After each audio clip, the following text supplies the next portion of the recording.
This is my Range Rover Tdv8 that I gave less than £3,000 for. Now in the last episode you saw me driving this thing and we discussed briefly the various issues this car has got, including a gearbox fault and an adaptive dynamics fault, both flashing up on the dash. Well, today I'm going to be digging into this thing to see if we can find out exactly what is wrong with it and how much it's going to cost me to fix. Just a really quick interlude from me, guys. Now, I know from the last video that a lot of you in the comments got upset about me calling a Range Rover a truck. Unfortunately, in the part of the world I live in, that's just how we refer to these vehicles. Anything that's a full-time four-wheel drive is referred to as a truck. So as much as I try not to say it in the videos because I know it upsets a lot of you, it's just the way I speak and it does slip out all the time. So unfortunately, if you're the sort of person that's going to get really upset in the comments about me referring to a Range Rover as a truck, probably best to skip this video because it's going to happen a few times.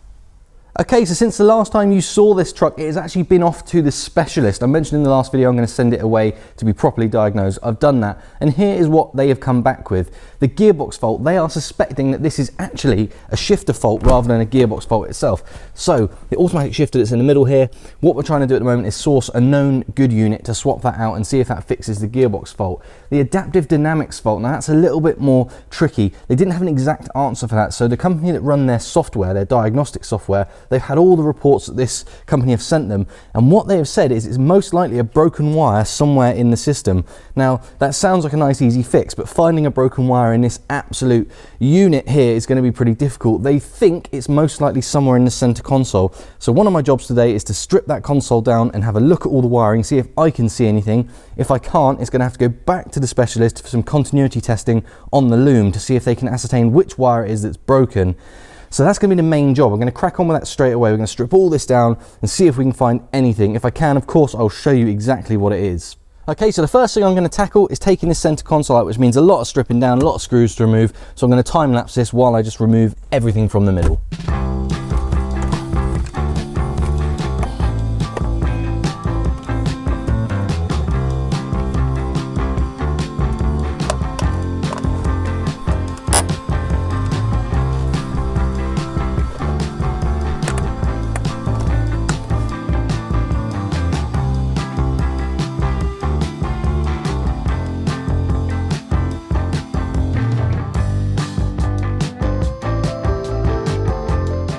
So a little while later, I've got the center console stripped and not quite removed, but out of the way enough for me to see what I need to.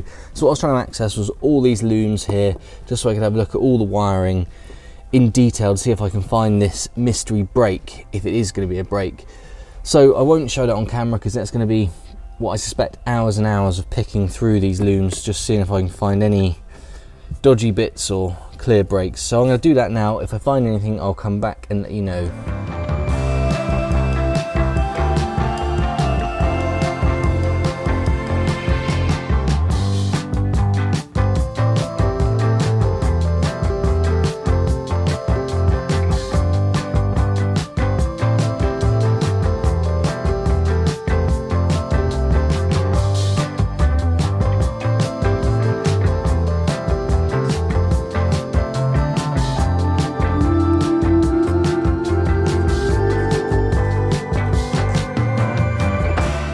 Right, so having had that entire center console apart and checked all the plugs, all the wires that I can see and get to, I can't find any obvious faults, which is a bit annoying, but I can't say I'm overly surprised. I think I was hoping for the best if I could have found an obvious break. But as I haven't found anything here, that has led me to a bit of investigation on the wiring around the rest of the vehicle. And what I've found is something that might be quite interesting with regards to the adaptive dynamics fault. So you've got the top of the towers here, the strut towers, you can see the wiring going in. To me that looks like that's been played with before because there's no way that's standard Land Rover with that sort of tape on there. The rest of it looks kind of okay where it goes into the loom, but I think I'm going to have a look at that. But then I started looking at the other side and what I realised was this side looks like it's definitely been cut and rewired. So you've got the standard Land Rover cable here, and then you've got some aftermarket cable that someone's obviously connected and put heat shrink on, but I don't know if it'll show on camera. If you look down where this cable tie secures things, I think this red and white striped cable is showing some signs of wear. I'll try and get the light on it. I think whatever caused them to replace these cables here, because they're old and chafed, has happened down here also. Now if that is stopping the current and the signal from going into this air strut, then that could potentially be the problem with the adaptive dynamics. So I think what I'm going to do, now I've got everything back together inside as much as needs to be, I'm going to turn this thing around and get some light on the bonnet so I can have a look at that wiring on that strut tower and see if that helps with adaptive dynamics. Now, I did say put everything back together. What I mean is I'm going to leave it like this, because if that doesn't solve my issue, this is going to go back to the specialist in this state so they can just pull all this out easy enough and do their continuity testing without having to spend hours taking everything apart again. So that's why that looks a mess, but it works. It's staying like that for now. But I think I hope I might be onto something with that wiring. So I'm going to pull all that apart and have a look, and I'll show you what I find.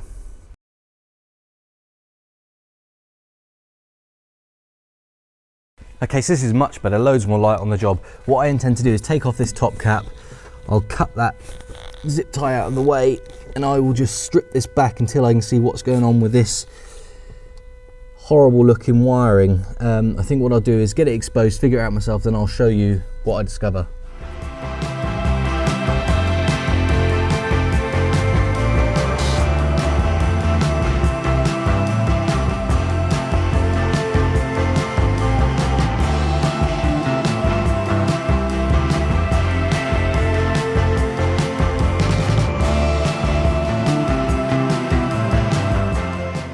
Okay, so having checked both sides on the shock wiring, they have both had wiring attention in the past, which doesn't look great, but it does all work, all the continuity checks out, and they're wired as they should be.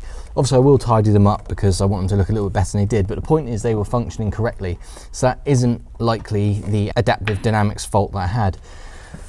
As a side note, I want to say after the first video I put out in this truck, I've had some really helpful comments from you guys. So asking if the things like the gearbox has been serviced. I will just answer that now. Shortly before I bought this vehicle, according to the service history, it had a full gearbox service, that's oil and filters, and the whole car was gone through anyway, so I don't think that's what's needing on the gearbox side of things. But I just want to say thank you very much for all your comments. They're really helpful. You know, someone out there definitely knows more than I do about these things, so one day I'm sure a comment will pop up and something I haven't thought of and it'll be the solution. But until then, I'm just going to keep beavering away at this thing and see if we can figure it out in my own way. With that being said, if I can't find anything, I will be sending this back to the specialist with the center console ready to be pulled out again so they can do all their continuity checks. So remember, we've got the two issues. We've got the gearbox fault, which we're thinking at the moment is probably a shifter rather than a gearbox, so that should hopefully be just a swap out part. And if that solves it, great. The adaptive dynamics is a little bit more complicated. That's obviously some sort of wiring issue somewhere that we don't exactly know about at the moment, but we will get to the bottom of it. This truck is definitely worth it. But I just want to take a second to say thank you all for your comments and your helpful comments. It's great to know that you lot are so interested in these old things, because as I said in the last episode, these represent such fantastic value. Yes, they need a little bit of help to keep them on the road, but they really are worth the effort, I think. Okay, so I think we're finally getting somewhere with the Range Rover. Let's start by talking about the gearbox fault. As you know, I've got the center console all apart so I can see all the workings in here. And what I realized was this, I thought this was my lock solenoid here because there's a pin that comes in and out and locks the shifter. So lock solenoid, that makes sense. However, what I did notice was this arrangement here, you see all this moving, this was stuck in the up position. And I got to looking, and what I realised was where this plunger comes in and out, someone had put a zip tie around the shiny shaft of that to keep it held out. So that was permanently held in this position. So there was a gearbox fault reading because the ECU can't speak to this solenoid, but the solenoid was allowing the shifter to work because it was manually held out. So I think our fault is with this solenoid here rather than this solenoid here. So what I need to do is take this shifter out again, see if I can get a part number for this particular solenoid and get a new one. Onto the adaptive dynamics. So I've had a friend come around with a snap-on reader, which is better than the one I've got, and what his computer is telling him is there is a fault with the ride height sensor on this near side rear corner. So I'm going to take that sensor off, have a look at it, probably just put a brand new one on there. I'm hoping that will sort out the adaptive dynamics, because as I said before, this wiring on that looks a little bit shonky, is actually fine, it's working.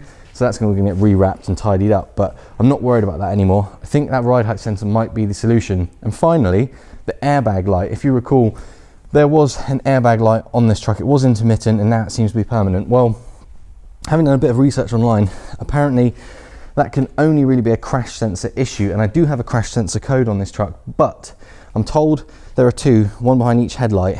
To get to those, you need to remove the headlights. Now to remove the headlights, you need to take the bumper off. So that is the next job. I've got to strip the front end of this vehicle down, have a look, see what the crash sensors look like, Hopefully there's something obviously wrong with them, but worst case I'll just buy a new pair, stick those in, see if we can clear the codes and see if that gets rid of the airbag light.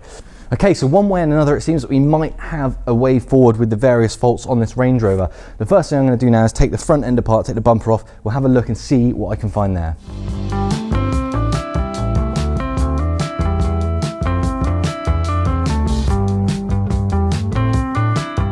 Okay, while I'm waiting for some parts to come in so I can carry on with the jobs on the Range Rover, I'm going to have a look at these headlights. Now, you may remember from the last episode I said one of these has been replaced. On the service history, I've got proof saying this one has been changed. Even so, it's still not perfect, it needs a bit of help, but obviously this one is the ugliest headlight. Now, I'm going to restore both of these to look as good as possible. If you've watched my latest video on my Daihatsu 4-track restoration, you will have seen I restored the rear lights on that and they came up, I think, better than new. Now I'm hoping for a similar outcome on these headlights. So essentially what I'm going to do is get rid of all this grot. I'm going to sand them down essentially, so I'm going to key them up. And then, rather than just polishing them, I'm going to put a 2K clear coat over them so they should look good and be very, very hard wearing. Anyway, I'm going to crack on and do that now. As I say, I'm waiting for parts to come in, so whether they show up while I'm doing this, who knows. But I'm going to get these done, get them drying, and then we're going to carry on with the jobs on the main body of the Range Rover.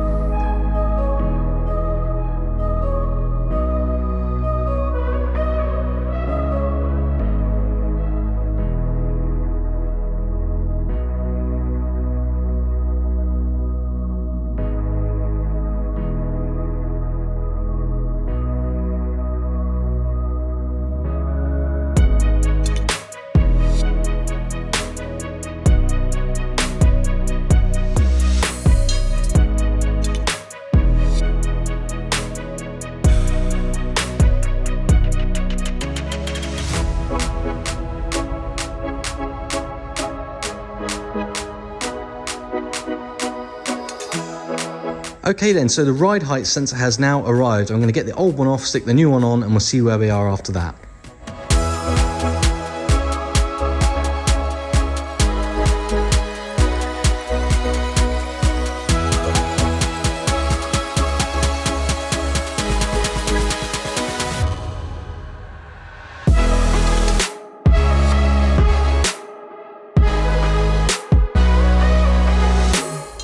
Okay, we're getting somewhere with the Range Rover. You will notice how nicely it's sitting, nice and level, all the way around. So I've done that rear ride height sensor, and if I take you inside, you will see that the adaptive dynamics fault that we had has disappeared. I'll show you the warnings that we do have. Obviously, we've still got the airbag fault. We've got the front of the car off. That's why that's the case. But if I go to the warnings area, fuel level low, we'll ignore that for now. Gearbox fault, we're working on that. But there is no adaptive dynamics fault anymore. So changing that sensor and flashing the codes seems to have sorted our issue, which is a massive win. I'm so pleased that we're getting somewhere. That's one of the things that was on the surface of it. It could have been quite a serious issue, but turned out to be, you know, what did I pay for that? I think it's something like £130 all in for that sensor. Fitted it, bang, that's sorted. So now I've just got to sort out the airbag fault with those crash sensors and the gearbox fault, and we will be absolutely flying with this thing. Okay, with the adaptive dynamics fault sorted, I'm now after that gearbox fault. And this is what I've bought, a replacement shifter. I'm going to change the entire shifter mechanism, even though I do suspect it's this solenoid here that's at fault. For the sake of changing everything off a known good vehicle, I might as well chuck the whole lot in. So that's the next thing I'm going to do, throw this in, and we'll see if it makes a difference to the Range Rover.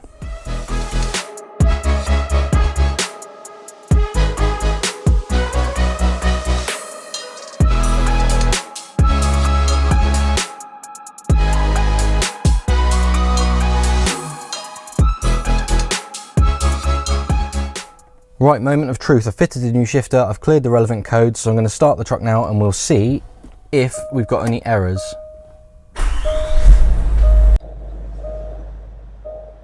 So, door open, bonnet open, low fuel, gearbox fault, still there. Okay, this is definitely a weird one, so I'll show you what I'm getting on my scanner. First of all, engine control module, crash input. Well, that's because I've got both airbag slash crash sensors unplugged at the front. I'm not surprised about that. Again, with the SRS system, some are intermittent, to do with acceleration sensors. I think that's all linked to the fact I've got those crash sensors unplugged. Body control module, battery back sounder, rain sensor, crash input. Again, not convinced it's not to do with those.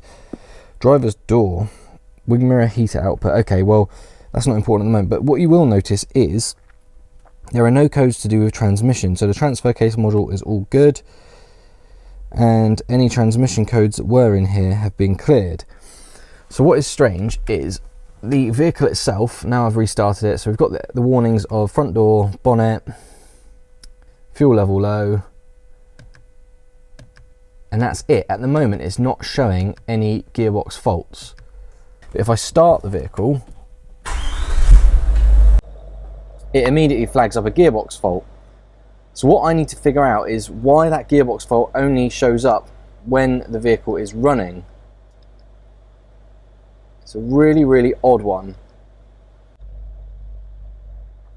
So it's coming back to the computer now. I go back, do another health report. Okay, so what I've got now that the engine is running is a transfer case code, clutch actuator solenoid. Okay, so that is a code I can work with. I'm going to dig into that now and I'll catch up with you in a bit. Okay, so you're joining me underneath the Range Rover. Now, this is a transfer box fault code I'm getting. So there's 3 electrical connectors on the transfer box. There's one at the top there, there's this fat one here, and there's one underneath here. Now, I'm not totally sure which solenoid is at fault at the moment, so what I'm going to do, just as an easy first step, is to unplug everything, make sure the connectors are looking good and they haven't got any corrosion or anything horrible on them. And if that sorts it, great. I think that'll be a bit of a push, but it's easy things first. So let's just check that quickly and I'll come back to you afterwards. Oh, the fun never stops here. Okay, gearbox fault, let me update you on that. I have played around with all the connections, I've done all the wire testing and ohms testing I should have done, and at the moment I can't see any faults there. So I thought I'll get on with the airbag fault. I've changed the suspect crash sensor, which is, you can't see it now, I've got the headlight in, but it's in behind the headlight about there. One was testing a little bit different than the other on a resistance test, so I've just changed that at the cost of nearly £100, and it hasn't changed anything. Okay, so I thought I'd cheer myself up. I've refitted the restored headlights and I'm very happy with those. But I did have a bee in my bonnet about this airbag light, so I've started digging into things, as you can see, and for those of you who haven't seen this before, it's going to look like an absolute rat's nest, but essentially this is a loom that runs the length of the Range Rover, and in here are lots and lots of wires, including some of these factory splices. Now, they're okay, they wouldn't be a problem if we hadn't, apparently in the past, that sunroof must have leaked, because this gully in here is absolutely full of stagnant water and it's started to make a little bit of rust here and there. So straight away I've got to sort that out. I'm pretty sure that doesn't still leak because I've had this car out in the rain and I haven't noticed anything on the headliner or anything else.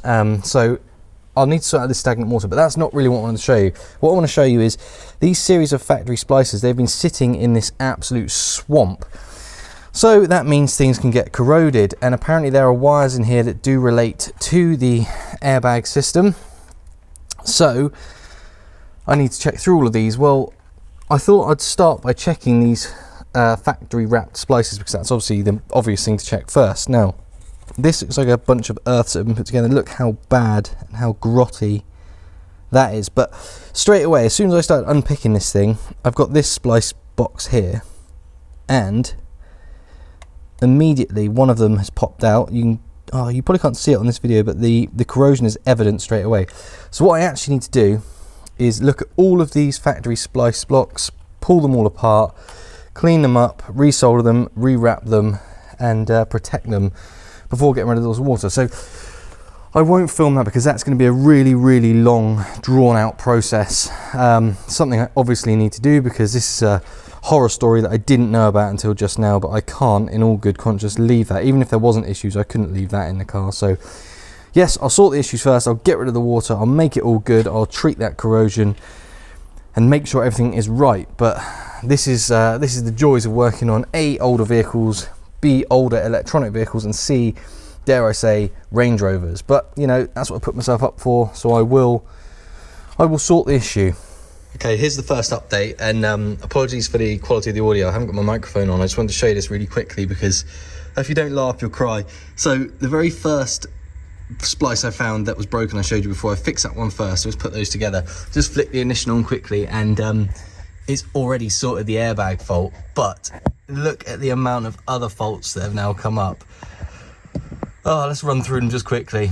Emergency brake assist not available.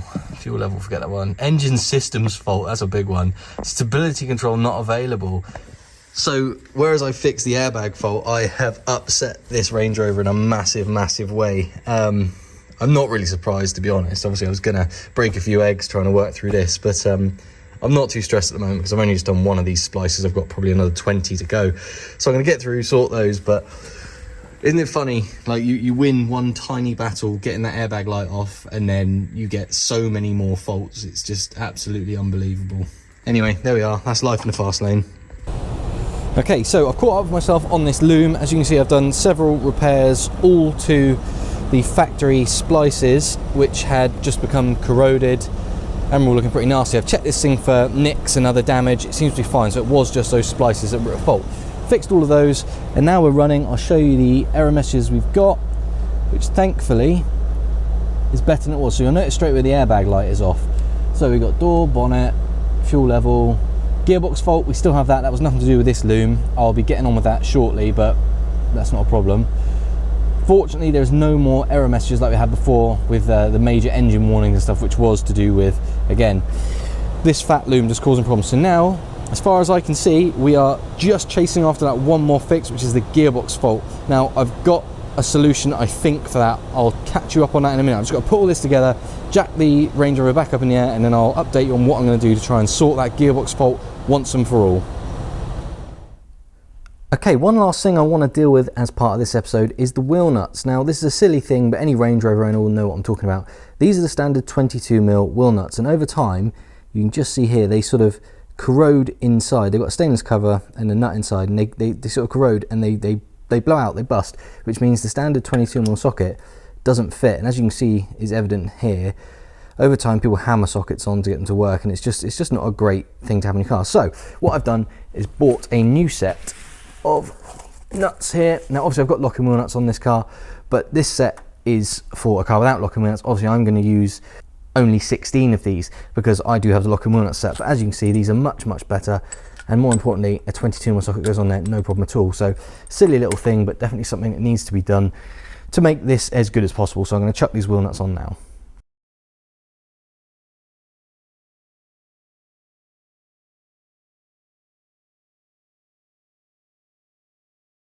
Okay, time for an update. I have finished the interior, put everything back together, which means I have finished working on all that wiring. Everything there is sorted, the airbag light is off, and more importantly, those slightly more scary lights have stayed off. Something else I have been working on is the gearbox fault. What I've ended up changing is a solenoid on the back of the transfer box.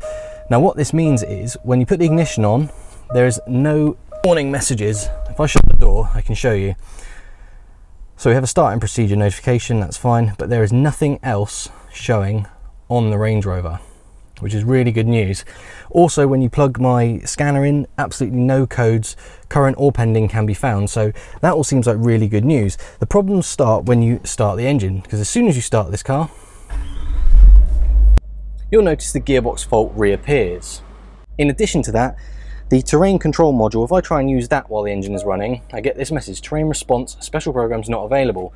However, if I turn the engine off, just using the ignition, you'll notice that gearbox warning doesn't come up again. And if I try and use the terrain response, everything works as it should. So a really strange issue. Basically what that means is, when the engine is running, it is flagging a gearbox fault. When it is not running, there is no fault to speak of. Very strange. You'll notice I've got the front of the Range Rover back on now. That is because I've driven this thing back to the specialist to have them plug their computers into it to see if they can understand why that gearbox warning is on the dash. But they're getting exactly the same feedback as I am, i.e. no faults to be found, nothing to be reported. That is through a gap tool and also through their snap-on diagnostic kit. So a real strange one. But overall, I'm very pleased with what we've achieved in this episode. I've sorted out all the little issues this vehicle has had. According to my scanner, there are no more issues on this ECU or on the vehicle at all. So I'm going to say that's kind of a 90% win. I still have to figure out why that warning is showing on the dash, and that's where I'm hoping one of you guys watching this can come in. Do you know about these vehicles? Do you know Range Rovers? Have you had this fault before? If you think you know what is causing that light to come up on the dash but not on a scan, please let me know in the comments. I'll be very, very grateful to hear from you. I know there are a lot of people with a lot of knowledge out there, and I'm hoping I can tap into that. But overall, I'm really pleased. We sorted the airbag, we sorted the adaptive dynamics problems, and now we've 90% sorted the gearbox fault. In my book, that is a win. Now, something else I want to mention, the Range Rover probably doesn't look as good as it could. I am going to spend a lot of time on this thing, making it look as good as it did the day it came out of the showroom in 2010. That's going to be in a later episode. If you want to see that, make sure you're subscribed. Something else I'm going to be dealing with is bringing the infotainment system up to this decade. The radio, the screen, all that stuff, it's okay, but it's very much last decade, and I want to improve that. So that's something else I'm going to be tackling in a future video. Again, if you want to see that, make sure you're subscribed with your notifications turned on, and you will of course be made aware when that video comes out. Something else I'm very pleased with are these nicely restored headlights. I don't know if you remember what these looked like before, so I'll put a shot on screen now of how they looked when I first got the vehicle.